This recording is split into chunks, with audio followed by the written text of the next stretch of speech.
ओम गण गणपतये नमो नमः। श्रीमद्भागवत महापुराण सप्तम स्कंद भाग 2 अथवा पंचमो अध्याय हिरण्यकशिपु के द्वारा प्रहलाद जी का वध का प्रयत्न। जब हिरण्यकशिपु ने दैत्यों के इस प्रकार आज्ञा दी तब तीखी दाढ़, विकराल बंदन, लाल लाल धाड़ी मूछ और केसों वाले दैत्यों ने हाथों में त्रिशूल लेकर मारो काटो इस प्रकार बड़े जोर से चिल्लाने लगे। प्रहलाद जी चुपचाप बैठे थे और दैत्य उसके सारे मर्म स्थल में शूलों से घाव कर रहे थे। उसी समय प्रहलाद जी का चित्त उस परमात्मा में लगा था जो मन वाणी के अगोचर सर्वात्मा समस्त शक्तियों का आधार परम ब्रह्म है। इसलिए उसके सारे प्रहार ठीक वैसे ही निष्फल हो गए जैसे भाग्यवानों के बड़े बड़े उद्योग धंधे व्यर्थ हो गए। युधिष्ठिर, जब शूलों के मार से प्रहलाद के शरीर पर कोई असर नहीं हुआ तब हिरण्यकशिपु को बड़ी शंका हुई। अब वो प्रहलाद को मार डालने के लिए बड़े हर्ष से भांति भांति को उपाय करने लगे। उन्होंने उसे बड़े बड़े मतवाले हाथियों से कुचवाया, विषधर सांपों से डसवाया, पुरोहितों से कृत्या राक्षी उत्पन्न कराई, पहाड़ी के चोटी से नीचे डलवा दिया। संवत्सरों ने अनेक प्रकार के माया का प्रयोग कराया, अंधेरी कोठरियों में बंद कराया, विष पिलाया और खाना बंद कर दिया। बर्फीली जगह दहकती हुई आग और समुद्र में बारी बारी से डलवाया। अंधेरे में भी छोड़ दिया गया, पर्वतों के नीचे दबा गया, परंतु इनमें किसी भी उपाय से उसके पुत्र निष्पाप प्रहलाद का बाल भी बाका न कर सकें।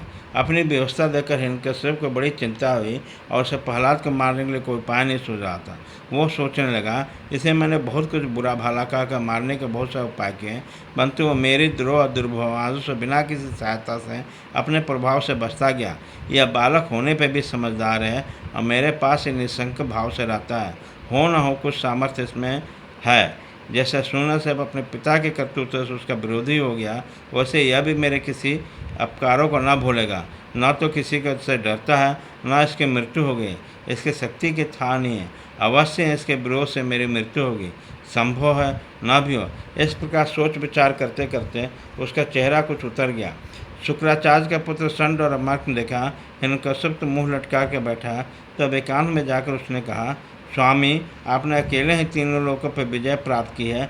आपकी भाव में टेढ़ी होने पर सारे लोकपाल कांप उठते हैं। हमारे देखने में तो आपके लिए कोई चिंता की बात नहीं है। भला बच्चों के खिलवाड़ में भलाई बुराई सोचने की कोई बात नहीं है।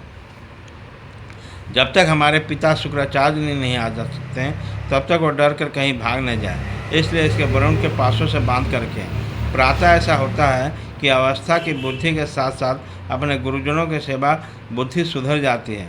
हिरण्यकशिपु ने कहा, अच्छा ठीक है। कहकर गुरुपत्रों की सलाह मान ली और कहा, इसे जिन धर्म को उपदेश करना चाहिए जिसका पालन गृहस्थ नरपति किया करते हैं। युधिष्ठिर, उसके बाद पुरोहित उनको लेकर पाठशाला में गए और कर्मशः धर्म, अर्थ और काम इन तीनों पुरुषार्थ की शिक्षा देने लगे।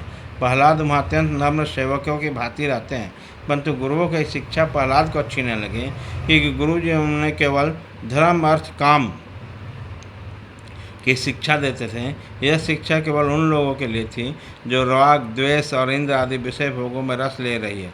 एक दिन गुरुजी गृहस्थ के काम से कहीं बाहर गए थे। छुट्टी मिल जाने के कारण समय बस बालक ने प्रहलाद जी से खेलने के लिए पुकारा। प्रहलाद जी परम ज्ञानी थे। उनको प्रेम देखकर उन बालकों को बड़ी मधुर वाणी में बुला लिया और उसका जन्म मरण की गति भी छिपे नहीं थे। उन्होंने कृपा करके हंसते हुए उपदेश देने लगे। युधिष्ठिर, वे सब अभी बालक थे, इसलिए राग, द्वेष, परायण, विषयभोगी पुरुषों के उपदेश है और चेष्टाओं से उनकी बुद्धि अभी दूषित नहीं होती। इसी से अब प्रहलाद जी के प्रति आदर बुद्धि होने के कारण सबने अपना खेल कूद का सामग्री छोड़ दिया। अब प्रहलाद के पास जाकर चारों ओर बैठ गए और उनके उपदेश में मन लगाकर बड़े प्रेम से एकटक हो उसकी ओर देखने लगे। भगवान के प्रेम प्रेमी भक्त प्रहलाद के हृदय उसके प्रति करुणा और मैत्री के भाव से भर गया तथा उससे यो कहने लगा। इति श्रीमद्भागवते महापुराणे पारमहंस्यां सहितां सप्तस्कंधे प्रहलादनो चरिते पंचमो अध्याय।